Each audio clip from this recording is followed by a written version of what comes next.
Bakit? Don't tell me what to do in my life. Alam ng lahat ng tao. Ikaw nga, dinala mo ako sa putahan eh.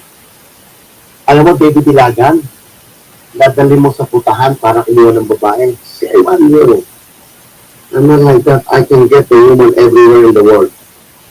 You're trying to destroy me with my wife. I'm a womanizer. My wife knows that. I got a lot of women who always love baby Dilagan. Every place in the world I land my feet, I can get a woman as I want. Bigla na pinagkatiwala mo, dadalhin ako sa kaputahan na babae bayaran. My God! Tapos sasabihin mo ganyan. Sinong pinaasa ko? Sinong niloko ko? Sinong niloko ko? Lahat ng babae dumaan sa buhay ko. Kailangan nila pera para sa akin. Baby Dilagan is a womanizer. Many women loves baby Dilagan. I did not promise to every woman what they want from me. I give it to them fully. You name it.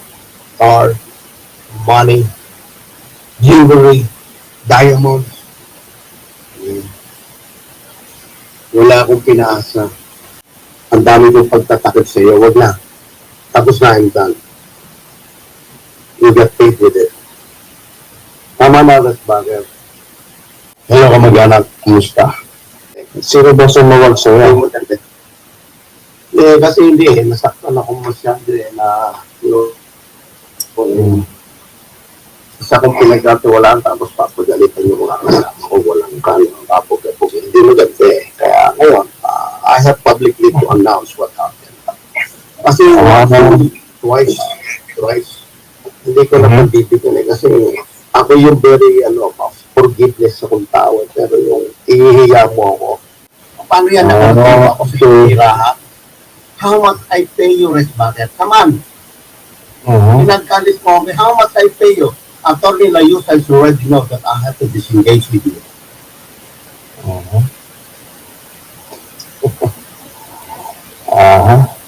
Tanda mo, Res Bucket, I give you how much money?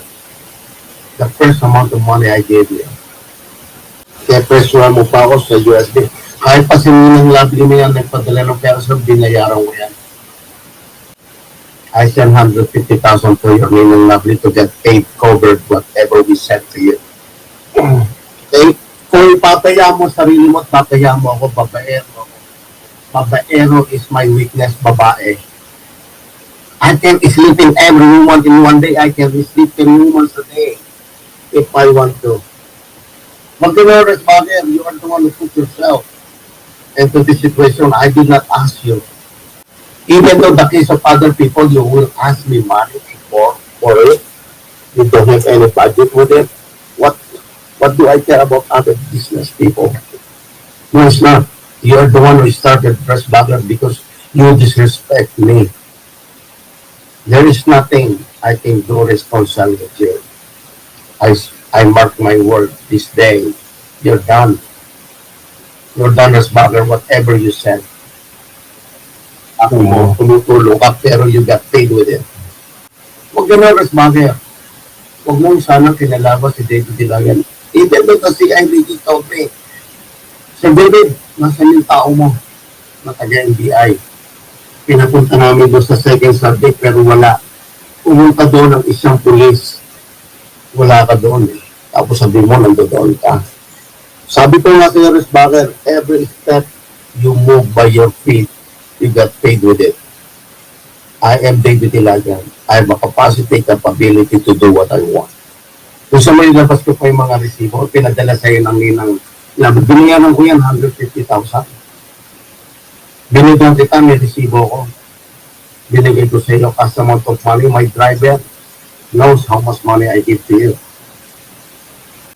Isbagay, huwag kang ganyan. Pinalaban mo na ako na wala na yung tiwala ako sa iyo, Isbagay.